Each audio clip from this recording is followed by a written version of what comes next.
Всем доброго дня, меня зовут Елена Лесных, я аналитический психолог и психоаналитик. И сегодня мы с вами затронем очень важную и болезненную тему, так как мы живем в непростые времена, когда релокация становится скорее нормой, чем исключением. И вы сами видите, что последние годы многие из нас сменили место жительства по разным причинам. Кто-то был вынужден это сделать, кто-то исполнял свою мечту. Но, к сожалению, как показывает практика, я много вижу это в кабинете, переезд связан с большим количеством фантазий, мифов, идеализации, которые мешают увидеть реальную картину. И когда люди переезжают в другую страну, они сталкиваются с огромным разочарованием, понимая, что не все так, как им хотелось бы и казалось, и это ведет зачастую к депрессии. Поэтому я с удовольствием согласилась пообщаться с Викой на эту тему, и сегодня мы затронем много вещей, которые в реальности кажутся совершенно другими, чем о них думают люди. Самая большая иллюзия, с которой сталкиваются люди, что есть идеальная страна или идеальное место для проживания, в которой живут идеальные люди и идеальные условия. Но, к сожалению, мир устроен совсем по-другому, и так не бывает. И отправляясь в какую-то другую, иную страну, чем ваша, или город, вы обязательно столкнетесь с вещами, от которых вы будете в восторге, они вам будут нравиться, вы будете получать от них удовольствие, но и обязательно будут вещи, которые у вас будут вызывать отторжение, напряжение и раздражение. И к этому тоже нужно быть готовым. С первым, с чем вы столкнетесь, это другой менталитет. Те люди, которые живут в другой стране, у них есть свои правила, они воспитывались в определенных условиях, которые не похожи на ваши, и обязательно к этому нужно быть готовым. И то, что они вас не примут сразу, это тоже вызывает много страхов. В кабинете я работаю с людьми, которые переехали по тем или иным причинам, и вот эта десоциализация, в которую попадают люди, она очень часто приводит к депрессиям, и с этим тоже важно что-то сделать, когда вы находитесь на своей территории. Важно понимать, когда человек попадает в новые условия, и об этом можно говорить про все, не только про переезд, но и переезд в том числе. Он проходит 5 стадий. Это отрицание, гнев, торг, депрессия и, конечно же, принятие.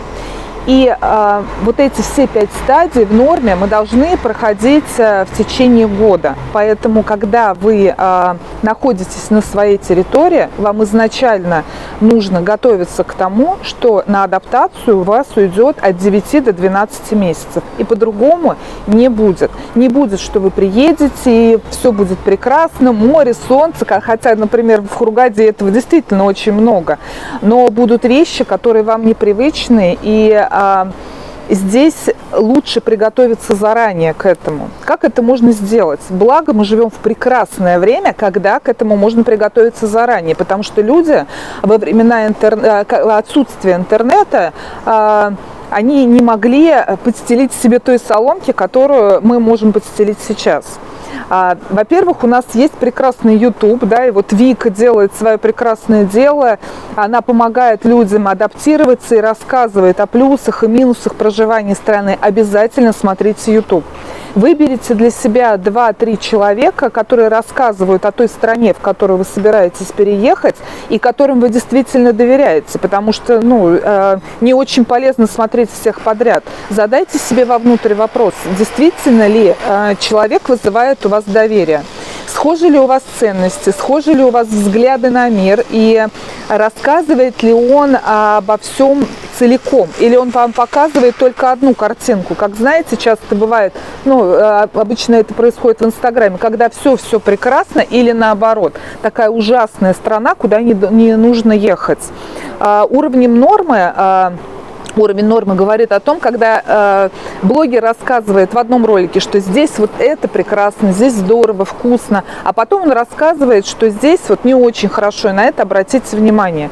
И обязательно фиксируйте для себя эти вещи. Потом сейчас есть большое количество чатов в Телеграме в каждой стране. Вы можете найти себе эти чаты. Я так делала в течение года, когда я собиралась приехать. И где переписываются люди, которые уже живут в этой стране. И вы увидите, с какими проблемами они сталкиваются.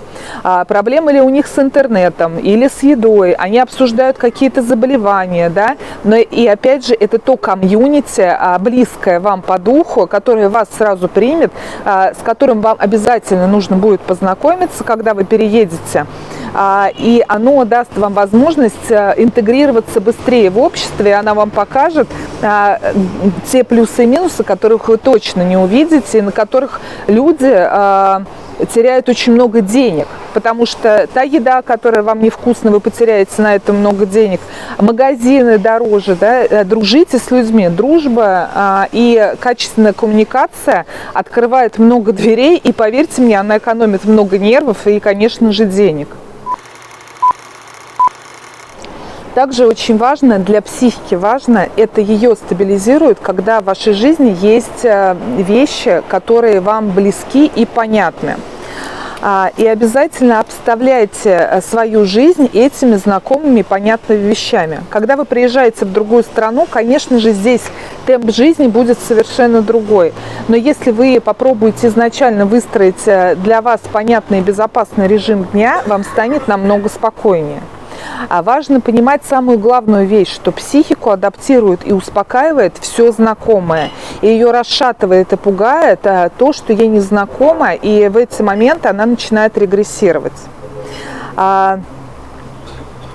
Это может быть, да, например, знакомая еда, да, можно себе готовить, но обязательно пробовать что-то новое, тогда вы будете интегрироваться в это общество. Конечно же, это какие-то домашние вещи, которые вам также знакомы. И очень важно, чтобы в новой стране, если, конечно, вы не работаете онлайн, была та работа, которая приносит вам удовольствие, и те вещи, которые приносят вам удовольствие. Ну, например, если вы любите заниматься йогой, и в своей стране вы это делали, обязательно найдите группу, которая это делает. Благо, вы можете найти это в чатах, и занимайтесь йогой или танцами, да, и обязательно общайтесь. Очень часто люди, которые приезжают в другую страну, они начинают пугаться и закрываться, и прятаться. Но это ведет еще к большей депрессии. Здесь нужно делать наоборот. Как бы страшно не было, как бы сложно не было, идите и общайтесь. На удивление... Ну, я с этим тоже столкнулась. Будет здорово, если кто-то уже переехал и расскажет, как было у вас, что я задаю вопросы, и люди мне с удовольствием помогают, да, как пройти, что сделать, да, где купить лучше, что лучше выбрать. На самом деле люди очень отзывчивы, особенно те, которые проходили вот это напряжение, проходили уже этот ад переезда, и они знают, насколько вам тяжело, и они с удовольствием вам помогут, возьмут за руку и отведут. Конечно, здорово, если у вас будет тот язык, который есть в стране, или хотя бы международный английский язык, но так тоже не бывает. И здесь мы живем, опять же, в замечательное время, когда есть переводчики с трансляцией голосовой, и это очень помогает. Я сама, у меня небольшое знание английского, но с переводчиком вы можете пойти в любое место, и он поддерживает коммуникацию и помогает вам выяснить все, что вам нужно. И, конечно же, важно понимать, что в чужой стране, как бы вам ни хотелось, как бы вы не злились на это, а чувств у вас будет обязательно очень много. Это базовые чувства: страх, злость, стыд, вина и, конечно же, сомнения на первых этапах. Зачем я сюда переехал? Да? Может быть, мне стоило остаться. Вы будете в этих сомнениях, и от этого никто не уходит. Это тоже часть адаптации. Помните, это тот этап, когда приходит стадия торга, и мы начинаем сами с собой разговаривать. А может быть, стоило, а может быть, не стоило. И он продлится тоже примерно 2-3 месяца, в норме, если вы не будете закрываться и идти в социум и в коммуникацию. К сожалению, мы живем в то время, когда информационное пространство затоплено информации, которая к реальности не имеет никакого отношения. И люди очень часто растеряны. Они думают одно, по факту им говорят другое, и здесь невозможно не тревожиться. Поэтому мы с Викой предлагаем вам поговорить с нами на те темы, которые вам действительно волнуют. Я буду в Хургаде до апреля, и я с удовольствием пообщаюсь с вами о том, что действительно вас волнует. Если вы в чем-то сомневаетесь, или если вас что-то интересует, если у вас что-то болит, обязательно пишите нам в комментариях, и мы с удовольствием поднимем эту тему. И, конечно, давайте спорить, если вы с чем-то не согласны, в споре рождается истина. Я обожаю дискуссии, потому что нет 100% права одного человека, и мы вместе будем расти, и, как говорил Юнг, что в коммуникации изменяются оба элемента, и я с удовольствием буду ждать ваших комментариев. Ты знаешь, Лена, как-то я была познакомилась тут с девушкой, давно это было, она сейчас вернулась в Москву, она пожила здесь 1,5 года или год и вернулась в Москву. И вот как-то она мне сказала такую фразу интересную, что переезд в другую страну – это как перелом костей. Ты вот бегаешь с выпученными глазами, состояние такое непонятное. Наверное, по этой причине здесь остаются и не все. Фраза – это именно то, о чем я говорю, что на адаптацию нужно много сил, и очень часто люди приезжают с одной иллюзией, и вот это разочарование заставляет их уезжать обратно к себе домой. Поэтому лучше себя подготовить информационно, потому что знание дает спокойствие.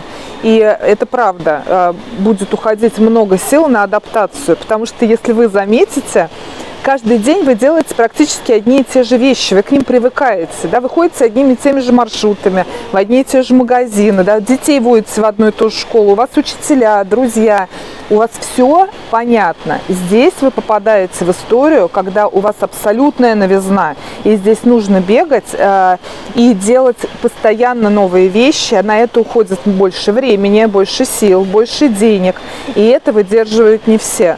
Поэтому на переезд нужна сила психики, которая есть не у всех, и многие не выдерживают и уезжают.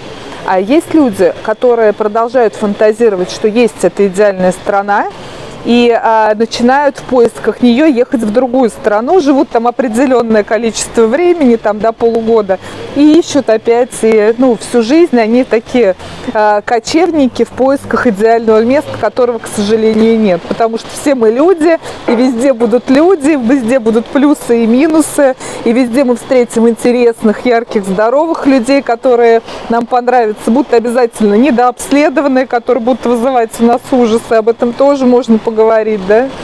Вот. И нам будет нравиться какая-то еда, какая-то погода, что-то не нравится, и к этому тоже нужно быть готовым.